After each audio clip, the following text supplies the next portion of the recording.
এই মেয়েকে ও এই মেয়ের কথা কইতাছো? এতদিন তোমার কাছে গোপন করছিলাম, আর গোপন রাখবো না। ও আমার বউ, আমি ওর বিয়ে করছি। কি বলা? তুমি বিয়ে করছো মানে? হ্যাঁ আমি বিয়ে করছি, তুই বুঝছ না কথা? এই জামাই, তোমার মাথা ঠিক আছে? আমার মেয়ে থাকতে নাতি থাকতে তুমি একটা বিয়ে করছো?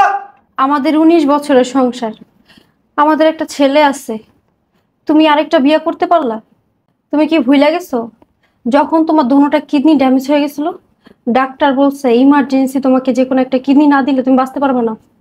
তোমার আপন বোন তোমাকে কিডনি দিতে অস্বীকার করছে, তোমার ফ্যামিলি একটা টাকা পর্যন্ত তোমাকে দেয়নি। আমি আমি আমার কিডনিটা তোমাকে বাঁচাইছি।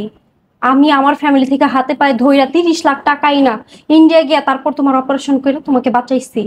আমি যদি সেদিন তোমাকে কিডনি দিয়া, আমার ফ্যামিলি যদি তোমাকে টাকা দিয়া অপারেশন করে না বাঁচাইতাম না, তাহলে আজকে তুমি বাইচা থাকতে পারতা না, আরেকটা বিয়া করে আমার সামনে এসে দাঁড়াইতে পারতা না। সব ভুলে গেছো? এই দুনিয়াতে অনেক মানুষ দেখছি, তোমার মতো মানুষ দেখি নাই। আমার মেয়ে তোমার জন্য কি না করছে, তোমার চিকিৎসা করাইছে। আমার মেয়ে একটা কিডনি দিয়ে তোমাকে বাঁচিয়েছে এবং কি আমার 30 লাখ টাকা নিয়ে তোমার চিকিৎসা করছে, আর তার প্রতিদান তুমি এভাবে দিলা? মানে কি করছে আমার লিগা? কি এমন করছে? একটা কিডনি তো দিছে। আরে বেমানের বাচ্চা, আমার মেয়ে তোকে শুধু একটা কিডনি দেয় নাই, তোকে একটা নতুন জীবন দিয়েছে।